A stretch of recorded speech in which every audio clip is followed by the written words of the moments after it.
Well, this is the culmination of a dream of mine and sort of a departure from what you may be used to from me.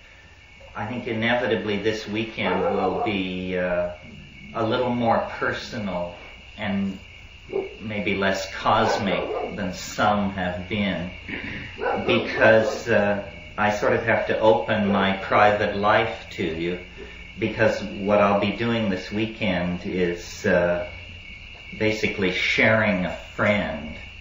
Last year I was here with Rian Eisler, but that was a marriage of ideological convenience. Not that it wasn't sincere, but we were drawn together primarily because our ideas were in congruence.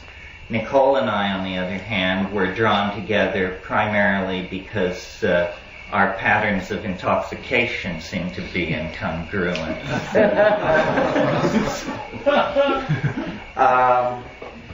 We're going this weekend to talk inevitably a lot about the Amazon, the crisis of conservation in the warm tropics,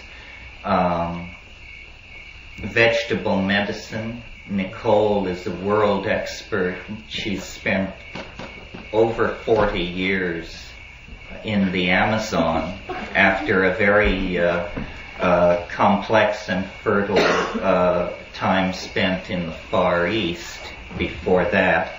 She's a storyteller, an ethnographer, and a personality of great depth, warmth, and uniqueness. And it's a pleasure to appear here with her. I first met Nicole in 1980 when I was part of an expedition to the Amazon that involved Wade Davis of Serpent and Rainbow fame, and my brother and Dennis and some other people from the University of British Columbia. And I had read Nicole's book, The Witch Doctor's Apprentice. This tells you something. This lady got in on it so early that shaman wasn't even a word, let alone a buzzword, when the first edition of her book came out.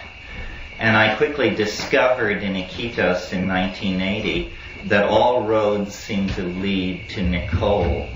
If you wanted something done, if you wanted to meet somebody, if you wanted an obstacle cleared away with the Peruvian government or the university, Nicole was the person to see.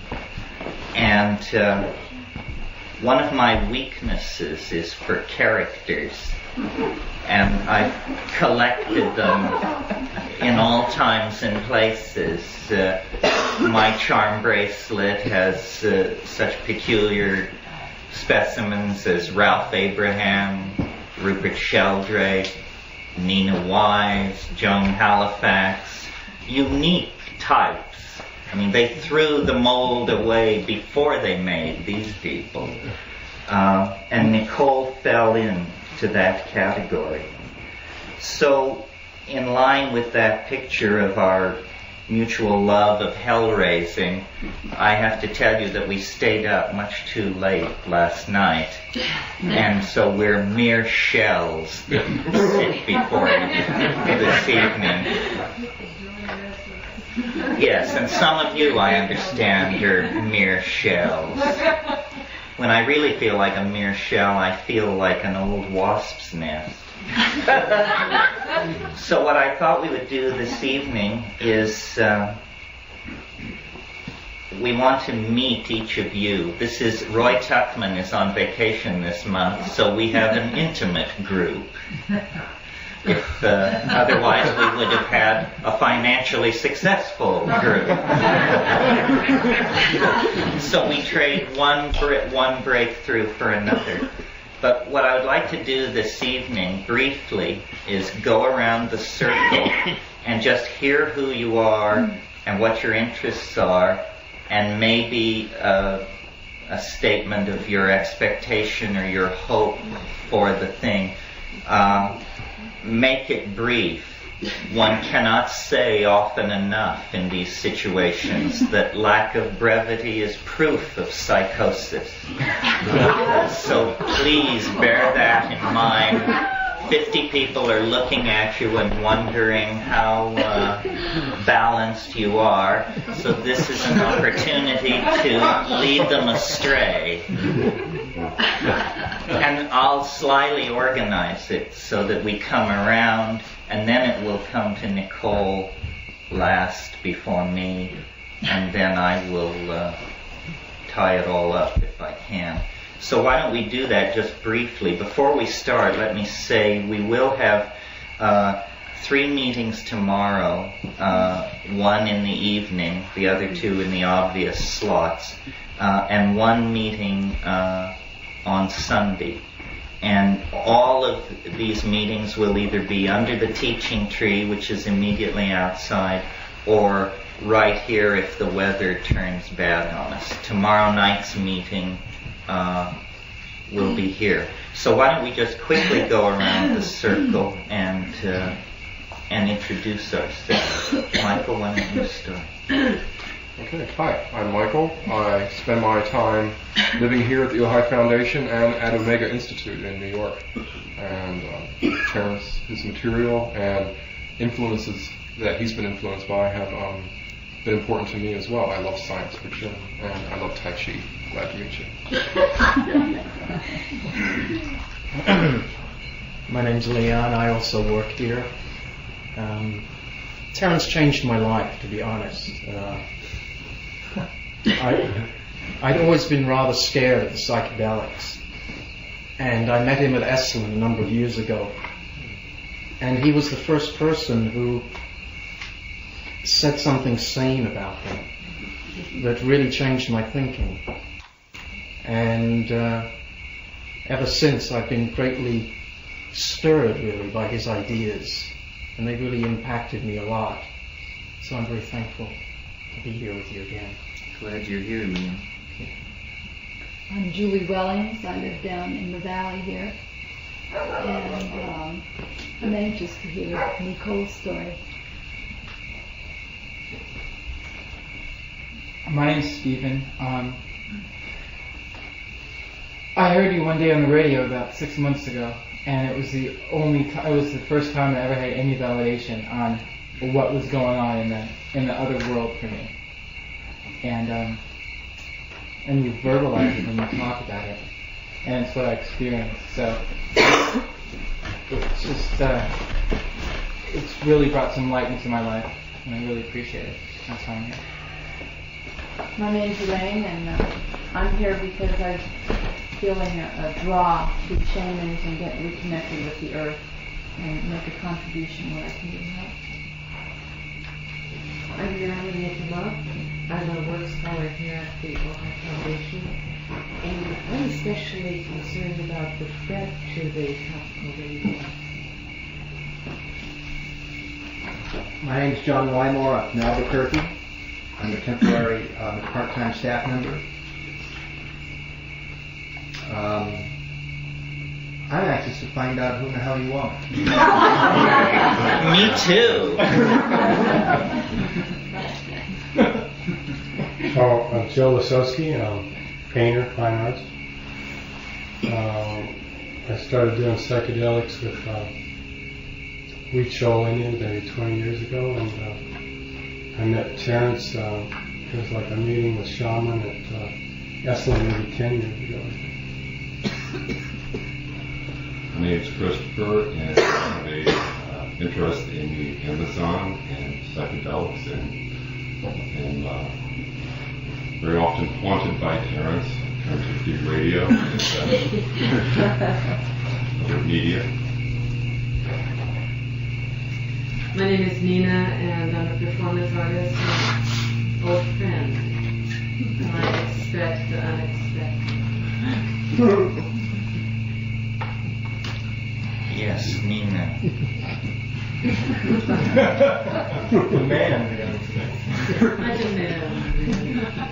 Nina introduced me to my wife, and it's been unexpected ever since.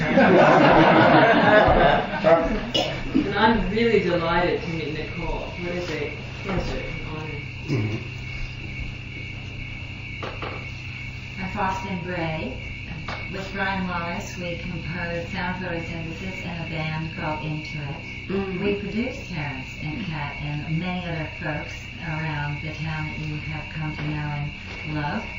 And it's great to see us here again. We were here last year with Ralph Metzner and Terence for our first time in Ohio, and I'm glad to be here again this year. Brian, music and this kind of stuff, and quite happy to be with these great characters. My name's Elizabeth. When I was 37, on my birthday, I heard a voice inside my head say, from now on everything will be in reverse. And to point it up, while I was driving about a half a mile from my house, forward gear went out and I drove home in reverse. So I feel very comfortable with the archaic revival theme. My name is Jane, and I also live in the valley, and I'm very grateful to be in your presence and looking very much forward to hearing, especially Nicole this evening. Thank you. I'm Pat Danish. I'm a painter, and I work here. I'm very curious and interested in the other parts of reality that I touch upon in working with art and the psychedelic. My name is Ingrid. I'm a work student here. I'm coming from Vienna, Austria, and I'm here in your workshop because I have heard many interesting things about Nicole and you, crazy things, and now I will find it out myself what is true about.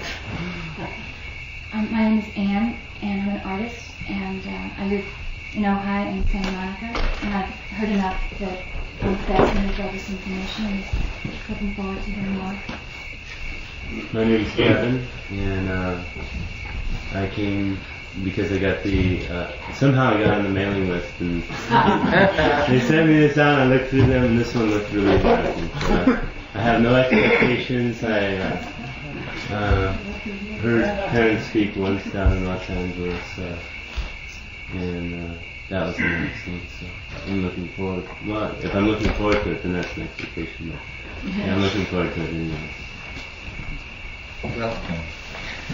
My name is Gary, and I work here at the Ojai Foundation. One of my interests, I guess, would be what the source of hallucinations are, or where they come from, and what sort of structures in the mind and how they got there.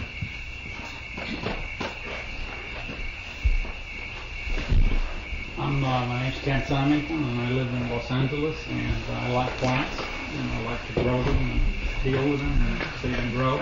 And I like to hear Terence talk about plants. My name is Joy Alex, and I've listened to Terence's tapes. That's how I first got word, and loved all the food for thought.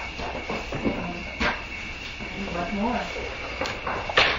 My name is Carl. I'm a physician from Orange County, here out of curiosity and looking for insight. My name's Alan, and this place is a spiritual home for me and my wife. We come here a lot, and it's good to be here. And Terence is always a great pleasure to be with. I like to think of him as the Abraham Lincoln of consciousness.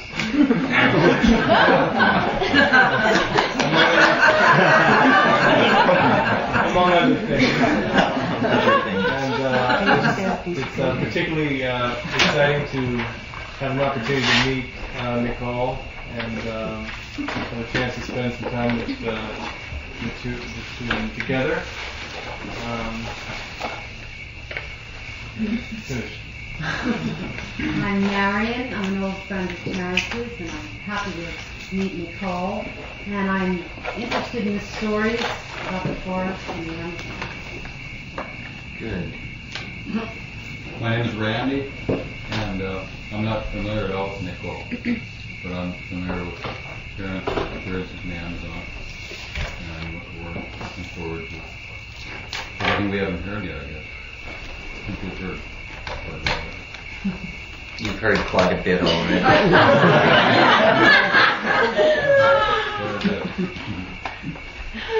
My name is Diane. I'm an artist, and I've been having this wonderful experience since I've seen you for the first time this evening.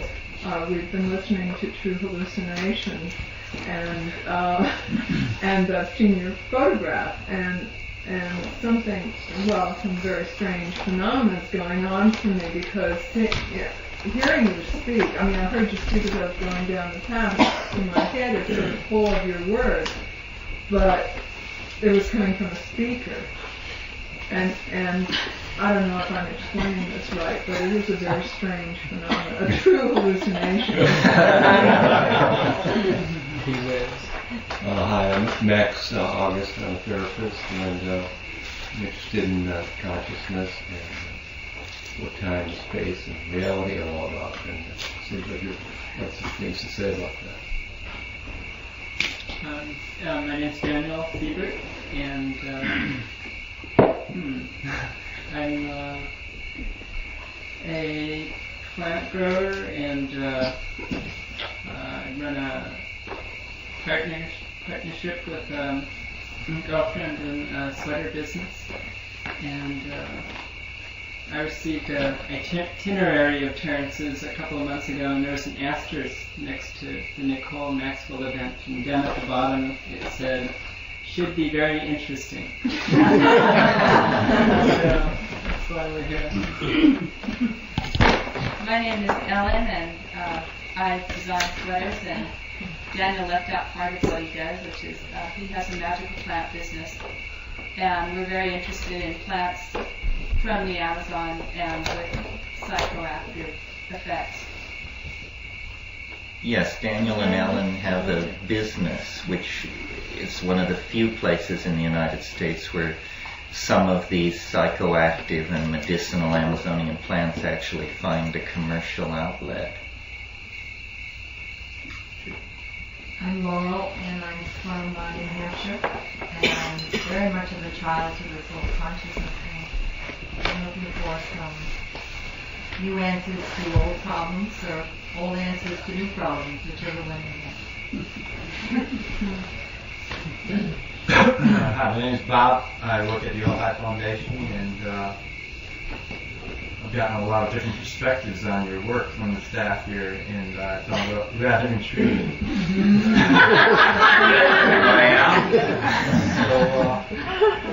So it seemed like something I'd like to hear more.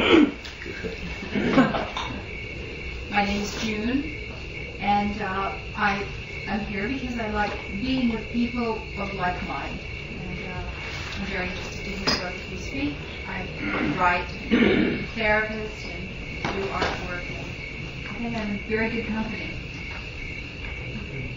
I'm Candace. I'm an artist as well, a sculptor, and interested. I heard Terence on KPFK the first time, and wrote to the Ojai Foundation for tapes, and that's how I got here to do this whole program. And what Terence has to say just fascinated me because of where I go when I'm doing my artwork, and what state of mind that I get in to do my artwork seems to have a great deal of camaraderie with what he speaks about. My name is John. I live here at the foundation. I'm interested in the nature of the mind, especially the mind, before it became so overloaded with symbols. And at this time, I don't think we have the possibility really to look at that mind without looking through the veil of symbols. And I'd like to see through shamanism, which goes back perhaps 40 or 50,000 years, a time when maybe the mind was much more quiet. Through that, maybe I can find something out a little bit more about the mind. I'm Joan. Thanks to Nina, I met Terence about 15 years ago, And he continues to charm not only me, but an increasing number of insane people. I'm an anthropologist, and I've had a long relationship with visionary vegetables. And I'm very interested and examining in many ways, personally and in other ways, the relationship between indigenous peoples and endangered environments. I'm Gigi. I'm currently MC and part of the backup band for spirit artists at the Ojai Foundation. I am interested in, I would say, events and people, ideas, experiences that help deepen our sacred relationship to plants, to all life. And I'm particularly happy to see Nicole here as a welcome coming back from a women's retreat to see such a fine, distinguished woman here is a nice homecoming to accompany such a fine, distinguished young man as Terence. What an Irish tongue you've got. My name's Jim. I'm a part of a small company that develops socially responsible business ventures. For many years we've been doing business with the Soviet Union and recently become involved in Brazil because we believe that part of the answer to the preservation of the rainforests is the development of commercially viable businesses that support the culture and the preservation of the Amazon basin rather than its destruction. So I'm currently learning all I can about the Amazon basin to apply our business acumen to this whole task. My name is Laurie Kennedy. I'm a contemporary artist. I've worked with visionary substances for 20 years. From South America also. On the path and studying shamanism for the last 2 years. And I'm looking forward to your new insights. And thank you for being here.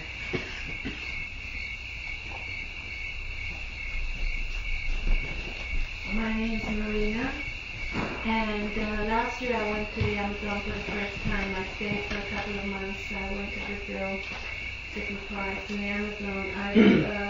I was particularly interested in the preservation of the rainforest and preserving the plants. I got involved with a group of people who are working to save the forest. They do stuff with Asian ayahuasca, with plants of dying. And so I've been working with them for the last year, and particularly interested in medicinal herbs, and that I've been registered nurse in many years in Africa, also in different parts of the world. And the Amazon is particularly interesting, so as much knowledge as I can get is what I'm looking for, and your name is like, been ringing in my ears for the last year. So I'm very curious to see what you have to say. I'm very glad to be here. My name is Janet. I live here at the Ojai Foundation, and I'll probably be fixing some of your meals. And I came here tonight to hear some stories. My name is Lynn Radcliffe. I've recently come from the East to join the staff at Ojai doing program work. And I'm a peace and justice activist from a long time, and that includes justice for the environment. And I'm glad you're both doing your work for it. And I'm always glad to see gutsy, avant-garde, way out ahead women. So I'm really glad to see you there. You're a good role model. Thanks. My name is Pat. I live in Malibu and a cave in New Mexico. And I love the psychedelic realm, and I love to hear you speak.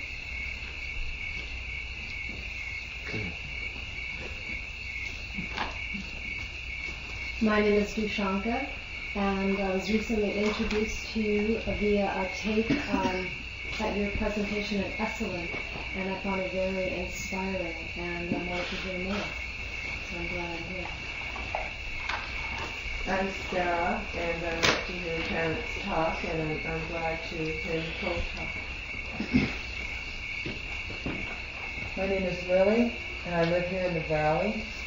And I have an interest in the Amazon and hallucinogenic drugs from way back. I do production work with music festivals because I believe music is magic, and I have also interest in magic and the goddess. And I love to hear Terence speak because it always makes me laugh and I always learn something, and I thank you for that. And I'm looking forward to hearing you, Nicole. My name's Lynx, and I'm happy to be here and haven't heard either of you speak before. Looking forward to it. My name is Bob, and I recently heard Terence up at Esalen give a weekend series of talks, and I sent Dushanka that tape. I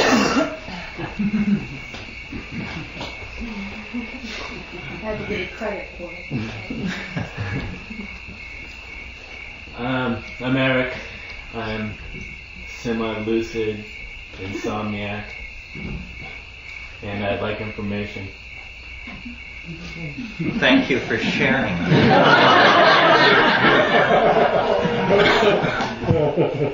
My name is Tom. I'm a registered nurse working in an emergency room in Ventura. Been listening to Terence for a couple of years and collecting and cultivating medicinal plants. And I'm Terry. I'm also an emergency room nurse and fascinated with Terence and eager to hear Nicole. I'm Pauline. I'm a psychiatric nurse, and we don't even know each other. And see, I study different forms of healing, and was in Peru up at Amazon last summer, and very much love the land, and I'm very interested in the ancient ways that come from the land. Were you on the Napa, or where were you? See, on the Amazon. Oh, on the Amazon. Good. I'm Chandra. I'm living in Ojai now. I'm the mother of 2 daughters. I've wandered around a bit around the world. I'm interested in good ideas, in consciousness. I love plants and the forest, and I'm happy to be here. Looking forward to listening tonight. I hope we get to you. It's coming. My name is Lola, and I live here, and I'm completely interested in the unlimited expanse of human consciousness, and I love to listen to Terence as one of the astral travelers in all those realms. So I'm happy to be here, and it's a pleasure to meet Nicole as well. So Nicole, why don't you just take a few minutes and say whatever's on your mind?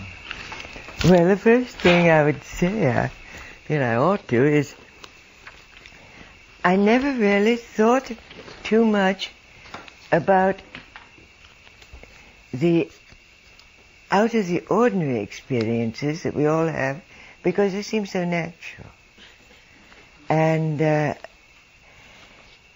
I've been with so many cultures now. I first went to the Amazon region in 1948, that is, as an expedition. And that was not at all for the purpose of getting medicinal plants. I wanted some excitement. I got it. And but the one thing about that was I got hooked on jungle. It's the only thing I've ever been really addicted to. But I can't stay away too much. I get restless.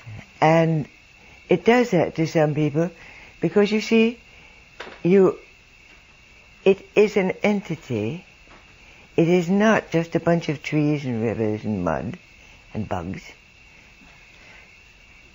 It, to me at least, and to most of the people who live in it, I'm speaking of primitive people, it is a very definite personality.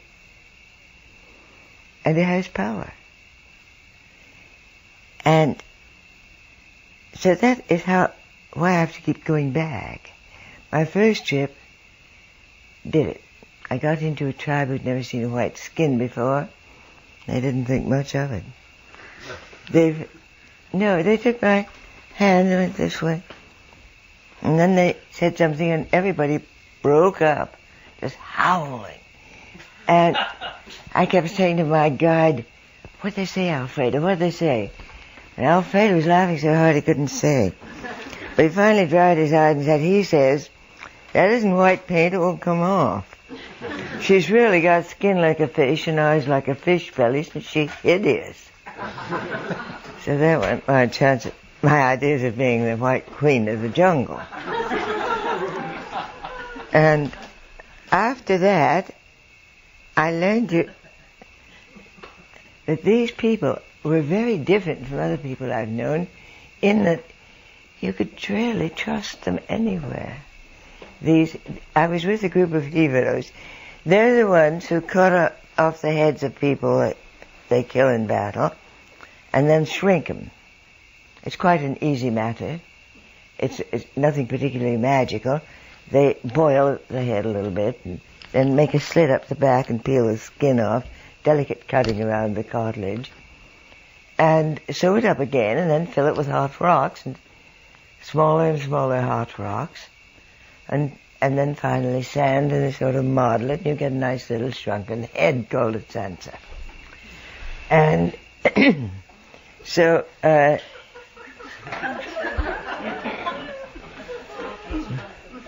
well, some people have suggested it might be rather good for me,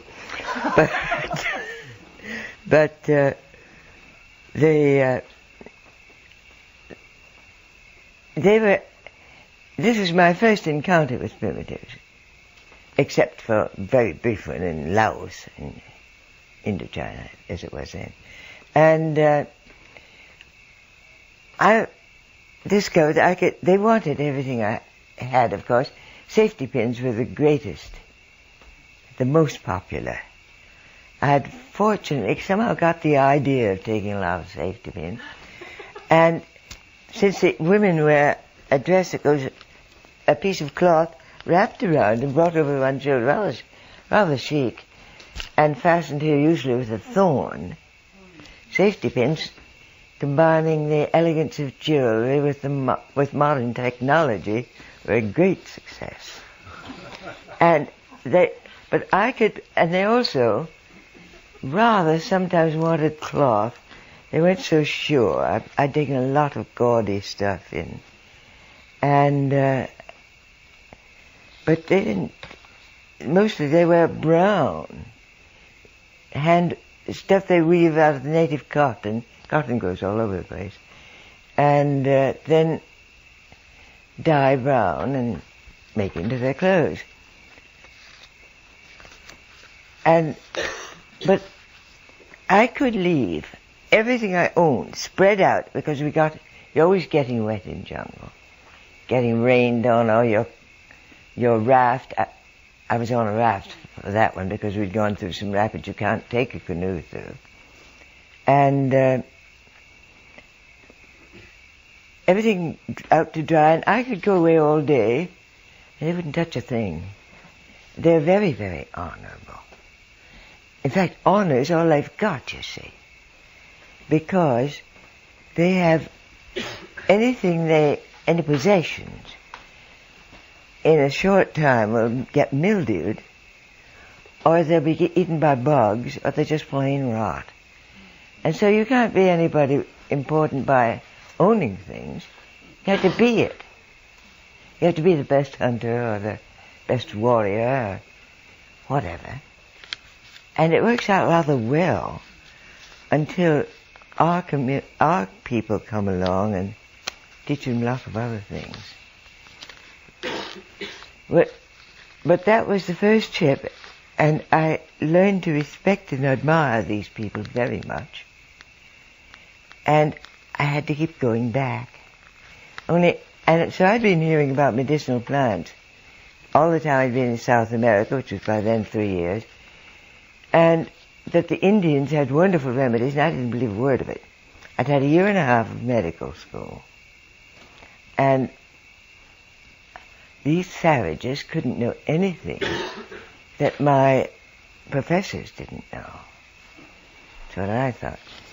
And it took me 3 years, I seem to be a slow learner, before I could accept that they did have some remarkable things, and only then, because I fell on my machete and got a big gash in this arm. And I have a slight tendency to be a bleeder, and I was out in the bush, not very far from the house, and put on a tourniquet of a vine, and came back, and the interpreter, who was the administrator, that this was a property owned by the widow of a Peruvian who happened to be a gal from Brooklyn, and it was way out of nowhere. It took the record for getting there by canoe was 5 days, and the borders of the property were one range of mountains and a river over here and that way. And so, but here I was bleeding all over the place, and they brought out a bottle with some tree sap in it, and put some on, but of course when you're bleeding like that, nothing will take. It doesn't stay there. And so they said, you have to drink some of this. And, well, I didn't want to be rude, so I drank it. It was the most horrible, acrid, made your mouth pucker, and in 3 minutes, about 3 to 4, I would say, the bleeding had quite stopped. And that was kind of interesting, so I thought, I had plenty of penicillin, I didn't have to worry about infection, but they told me that putting this stuff on it would stop any infection. So I thought, I'll see. And I put a few pieces of adhesive across it, holding it together, but I could see in between, because it got quite dry. And there was never any infection. There was practically no inflammation. In the morning there was a neat scab, a very narrow one, and it healed in a little less than half the normal time, leaving only a very slight scar. So then I had to do a little rethinking and decide that my nice arrogant position of our superiority in medicine would do a little reviewing. And from then on, I went after medicinal plants, and I found they have so much. And their psychedelics are just as important. As a matter of fact, I think they're rather more than is generally recognized. Even tobacco. Chewing tobacco and swallowing it is very hard on the stomach, but you will hallucinate. I don't recommend it, though, because there are far pleasanter ways. And they use those hallucinations so very routinely. They'll tell you, well, I didn't know what to do for my son, he was so sick, so I took ayahuasca. I mean, sometimes it was just one person alone in the jungle. Or I took any one of a dozen. And I saw a ghost tigre attack my son. That's what happened to him. Or something like that. And it is so much a part of the life that you stop thinking of the those things, or the medicines, as particularly remarkable.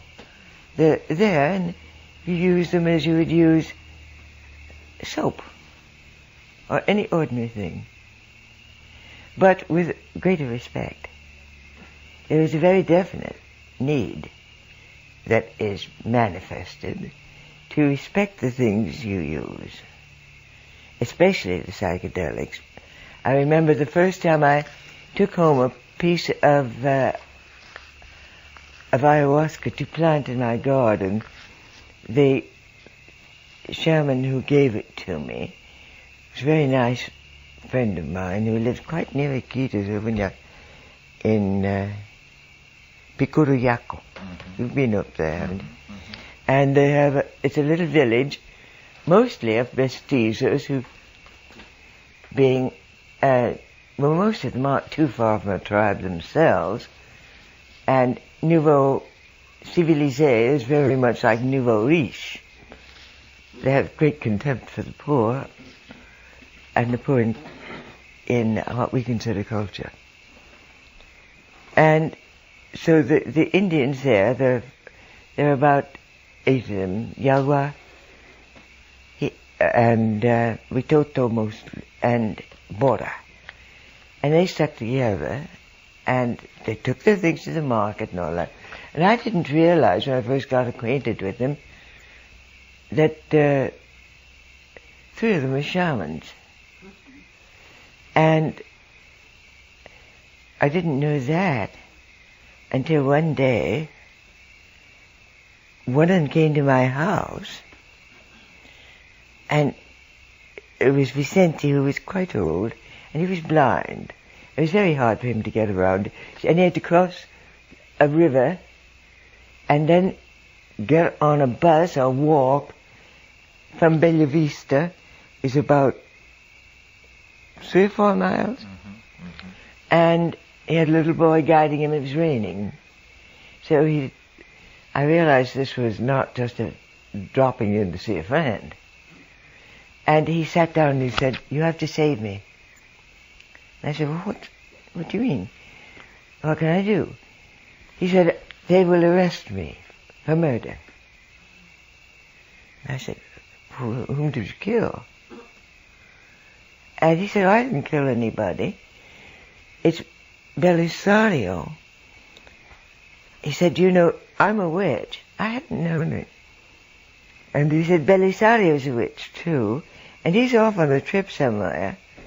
He had gone up the Marañón River, and Belisario had died. He got sick and died while he was there. And he said, "You know, I know that they will say that I put a spell on him, and sent a dart at him, and the police will come and get me and arrest me for murder." It is that matter of fact. And so I said, "No, oh no, they won't." And finally I had to say, "All right, I'll speak to the general about it. And I'll tell him you didn't do anything." And then he was at ease. But it's that much a part of it, the ordinary texture of everyday life in a great part of the population there. And so you get so that you get a little used to it, and you sort of accept it as, well, that's part of life. And I think it would do us all rather a lot of good to consider the possibilities. What do you think? Sounds good, Nicole. I'm not going to let you off the hook so easily. I want to bring a little bit of this out. Your name is really associated with, in the public mind, I think, with the contraceptives that are very much a woman's secret. I remember somebody told me if I kept this up, I'd be called Contraceptive Connie. Contraceptive Connie. But not a title, I think.